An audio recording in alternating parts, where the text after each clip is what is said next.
Et à quelques jours de la rentrée administrative et de la reprise des classes, la ministre d'État, ministre de l'Éducation nationale, a réuni les syndicats de son département ministériel. Les difficultés persistantes du secteur et les attentes des enseignants ont dominé les échanges. Nathalie Abouyanoke, Gérard Miindou. Les syndicalistes du secteur éducation, cabinet de Camélien Tutum-Leclerc ce mercredi. Une rencontre de clarification et surtout de mise au point à la veille de la reprise des activités pédagogiques et scolaires. Nous ne voulons plus continuer avec les nominations actuelles. Ces nominations actuelles causent maintenant des problèmes dans le secteur éducation. Nous avions parlé de la valorisation du statut de l'enseignant. Cela veut dire qu'il faut améliorer les conditions de vie et de travail de l'enseignant. Je vais citer la régularisation des situations administratives de l'enseignant. Ils ont effectué le déplacement, chacun avec une préoccupation particulière. Nous aurons dans nos différents établissements à l'intérieur du pays des sortants écoles. Et ces sortants écoles n'ont pas de pré-salaire. Les poches sont vides. Nos enfants qui ont accepté par vocation d'intégrer la maison d'éducation nationale et aujourd'hui ils sont des professionnels, ils vont être sur le terrain, mais ils ne peuvent pas aller enseigner sans 100 000 francs, sans 50 000 francs. Ici, même les critères de nomination ont été passés au peigne fin. Nous reprochons aux nominations actuelles, c'était des nominations politiques. La plupart ne sont pas validées. C'était les dernières nominations d'AGEV. Donc aujourd'hui, il est question de nommer l'homme qu'il faut à la place qu'il faut. S'agissant de la qualité de l'enseignement, nous avions constaté, quand je dis nous, c'est administration, partenaires sociaux, c'est qu'il y avait un véritable problème s'agissant du redoublement en classe de 6e. Et donc ces réformes qui sont mises en œuvre visent justement à améliorer la qualité du système éducatif. Tout cela pour une rentrée apaisée. Ces séries d'échanges entre Camélien Tutum-Leclerc et les acteurs du système éducatif vise un dialogue permanent, gage d'une année scolaire stable. Le ministre de la Réforme et des Relations avec les institutions a reçu en audience la coordinatrice résidente par intérim du système des Nations Unies au Gabon afin de renforcer l'appui des Nations Unies aux réformes institutionnelles en cours dans notre pays. Ahmad Benyevaka. Face aux réformes institutionnelles initiées par le Gabon, l'appui de la communauté internationale demeure déterminant. C'est dans ce cadre que le ministre de la Réforme et des Relations avec les institutions, François Ndong Obiang, a échangé avec le docteur Marie-Reine, coordinatrice résidente par intérim du système des Nations Unies au Gabon. Une rencontre qui se veut pragmatique, tournée vers le renforcement de la gouvernance et la consolidation des institutions. Nous avons retenu essentiellement 3 grands axes. La réforme de la petite enfance, parce que c'est vraiment important qu'on se concentre dès le plus jeune âge sur les enfants, sur les jeunes qui deviendront les acteurs de demain, avec un appui vraiment transversal et ça nécessite des réformes dans les différents secteurs. Également la réforme de la justice, qui est vraiment un domaine clé et qui est la base.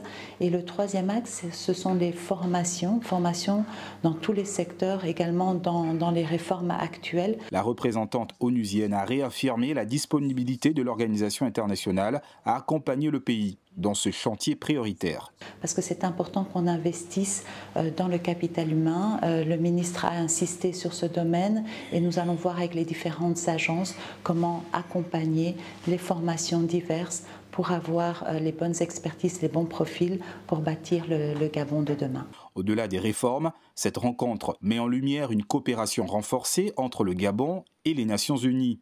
Le ministre a rappelé les priorités nationales parmi lesquelles la protection et les droits de l'enfant, la justice, la formation et la mise en place des mécanismes de la Ve République.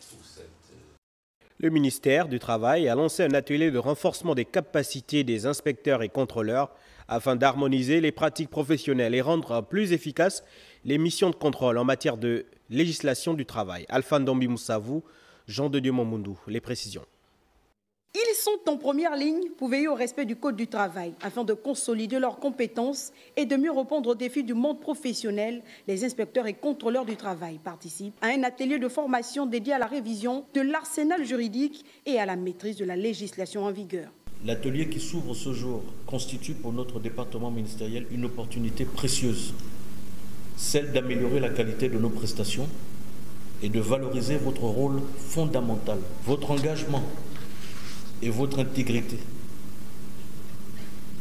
doivent déterminer l'image de notre administration et sa crédibilité auprès des citoyens comme auprès des partenaires sociaux. Il est donc question ici de doter ces agents de l'État des connaissances et outils nécessaires pour assurer un contrôle efficace et équitable des relations professionnelles pour mieux répondre aux attentes du gouvernement. Je vous invite à tirer le meilleur parti des enseignements de cet atelier. Votre rigueur, votre sens du service public et votre attachement à la justice sociale. La justice sociale constituent des atouts décisifs pour la réalisation de la vision présidentielle en matière de travail et de plein emploi, gage d'un développement inclusif et harmonieux pour notre pays. Ensemble, œuvrons avec détermination pour que le travail décent, pour que la justice sociale devienne pour chaque Gabonais des réalités tangibles et durables. Je vous invite donc à être proactif, attentif aux évolutions de notre société et à l'écoute permanente des préoccupations des travailleurs et des employeurs. Organisé sur 3 jours, cet atelier devrait aboutir à des recommandations concrètes. Chaque participant partira avec une feuille de route claire et des instruments pratiques mieux adaptés aux réalités du terrain. Et au cabinet du ministre du Travail, hier, Patrick Barbera-Isaac a multiplié les rencontres. Il a successivement reçu le New Ovendo International Port et Ivindo Iron dans le cadre de l'intensification des contrôles sur les entreprises installées au Gabon. Compte rendu d'audience, Muriel Bassiyoro, Jean de Dieu Mambondou. 2 invités de marque au ministère du Travail, du Plein Emploi et du Dialogue Social. Patrick Barbera-Isaac reçoit tout d'abord le New Ovendo International Port, entreprise engagée dans l'activité portuaire qui entend mener l'ouvrage entamé sur le territoire national à maturation. Cette rencontre s'est faite dans le cadre de l'intensification de nos visites de contrôle auprès des entreprises.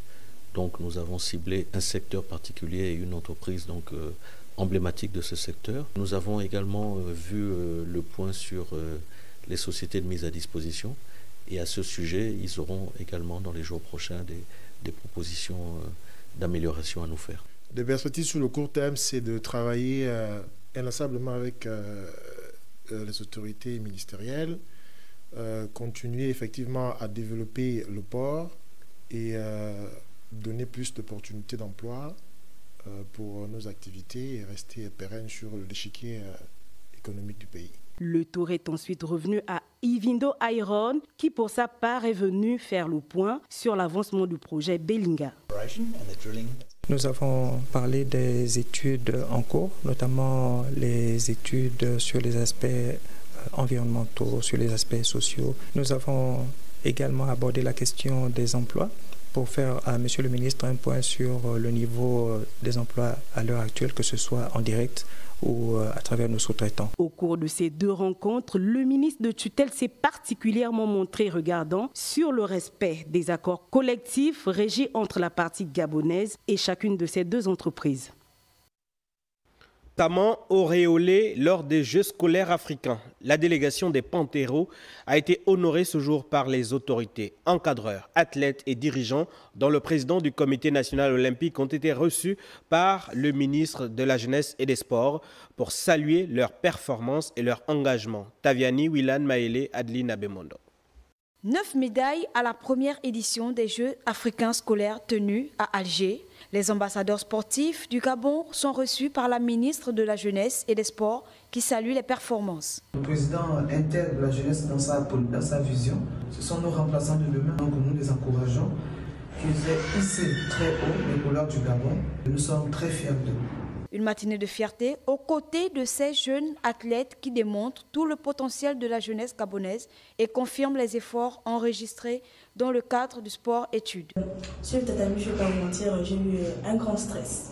Mais j'étais préparée, donc ça va. C'est de faire parler du Gabon dans les autres pays, que ce soit en Europe et tout. C'est de faire parler du Gabon dans les autres pays. Avec le leadership de Madame le ministre, je pense que tout le monde est content et satisfait. Nous remercions les jeunes talentueuses, vous voyez que majoritairement féminines, mais bien dans leur tête, puisque 2 sont bacheliers. Je pense qu'on a de quoi être satisfait et nous laissons augurer pour la suite que du meilleur.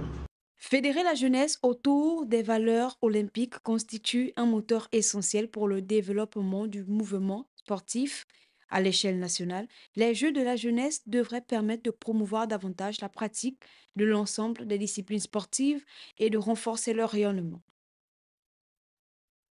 Un communiqué du ministère de l'Intérieur, de la Sécurité et de la Décentralisation relatif aux contentieux sur les candidatures.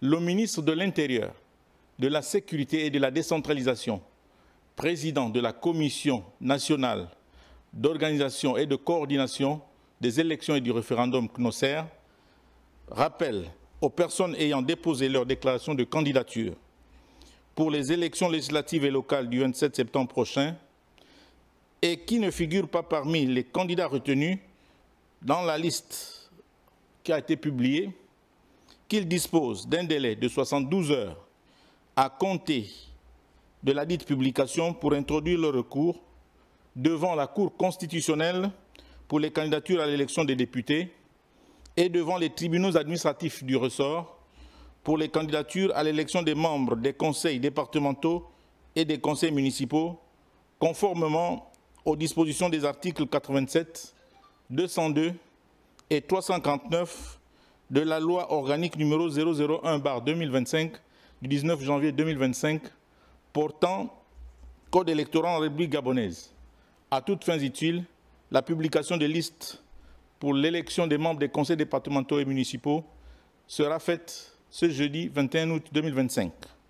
Le ministre exhorte les uns et les autres à se conformer scrupuleusement à ces dispositions légales.